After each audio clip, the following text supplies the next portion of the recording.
Deshaun Watson.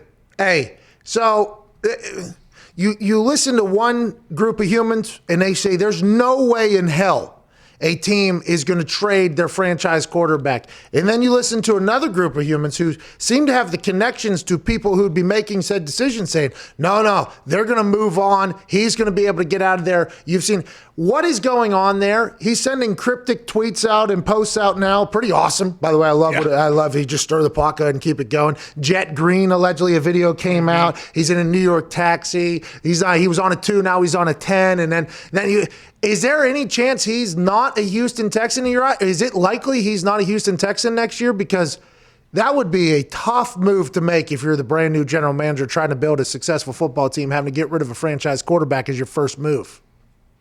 Well, first of all, I would say that I am always baffled by how many people don't bother to Google cryptic tweets and realize that they're future lyrics.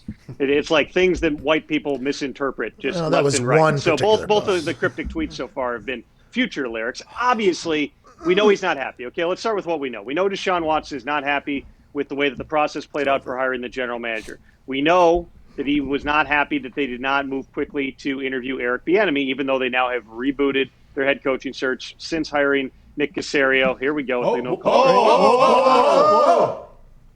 was that? So is that Motor City Dan Campbell? I think he's busy right now. Nah, I just wrapped it up. He just wrapped it up. They have now, rebooted the coaching search and they did talk to Eric Bieniemy.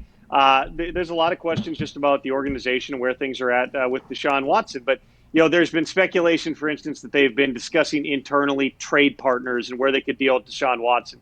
Nick Caserio, I can tell you, has not even had a personnel meeting since he got to Houston. His focus has been on the head coaching search. So, to the extent that it's already far down the line, that's not the case. They have not yet met with Deshaun Watson, which is certainly something you would expect is going to be part of the process here as well.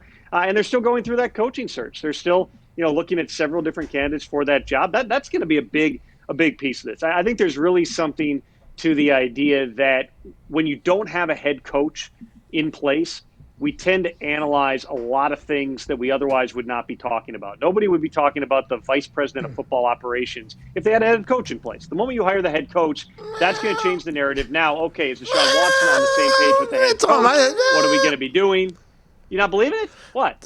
Jack Easterby is quite a topic of conversation because there was, a 75 scrolling expose about him in Sports Illustrated. I mean, I understand that the right, maybe like a way to just act like that's not happening is like, well, if we had a coach, this wouldn't be happening. It's like, I think Deshaun's problems with the owner and Easterby, and it feels like Deshaun's not the only one because there's a bunch of other people that have, who normally don't speak out, have come down from the top rope on that particular situation as well. And you're like, well, those are future lyrics. Well, okay, so why were those lyrics chosen then? Why do you think he was on a 2, then he took it to a 10? You think he was just feeling that in that particular moment? He's just like, you know what, now we're doing this. You don't think that there isn't real... You don't think that any of this is real at all, that he doesn't want to be there? You think just a meeting with Caserio is going to be enough? No, I'm not saying that it's not real. Again, we know that he's frustrated with a bunch of different things that are going on here. But again, before you're making these big organizational decisions, you're probably going to want to put a head coach in place. You're probably going to want to figure out what is the infrastructure, what is the plan from Deshaun Watson's perspective. He signed a long-term deal with the Texans last summer. I think it was in September. We've also seen that there are star players throughout the league who have realized that there is power in the things that they say. There's power in the things that they tweet. That's, I think, lends an air of believability to the entire thing because we've seen guys like Stephon Diggs, try to tweet themselves, their way out of town, or Jalen Ramsey, among others. So these things have happened. I mean, there's absolutely something here. I would just say, pump the brakes a little bit in terms of this is already a foregone conclusion. Now, are people being told that within the league that he's not going to play again? I talked to a general manager this morning who said that's something that he heard from somebody in the league. From an agent that told him he's never going to play a down there again.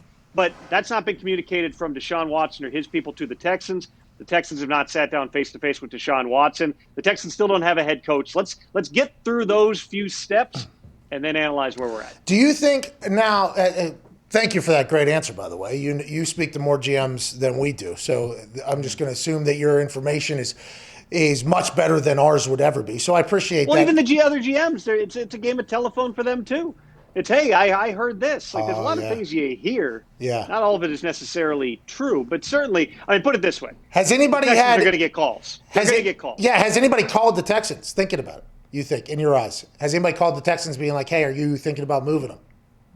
I cannot say with certainty that they have called yet. There's not a lot of trades that happen in mid-January, though we saw Alex Smith years ago get traded during Super Bowl week from Kansas City to the Washington football team.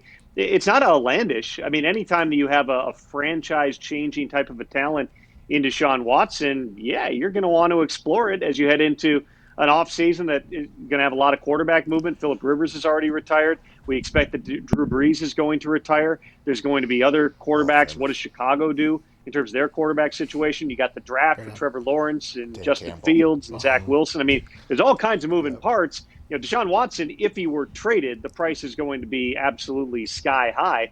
You're going to want to find out what that price is. But again, Caserio has not even met with his personnel staff yet to begin having these discussions. We've got several steps in this process that still need to take place. Yeah, definitely a fire Caserio just walked into for sure. And I don't know if he knew it was happening or not. Get a GM job, it's a big job.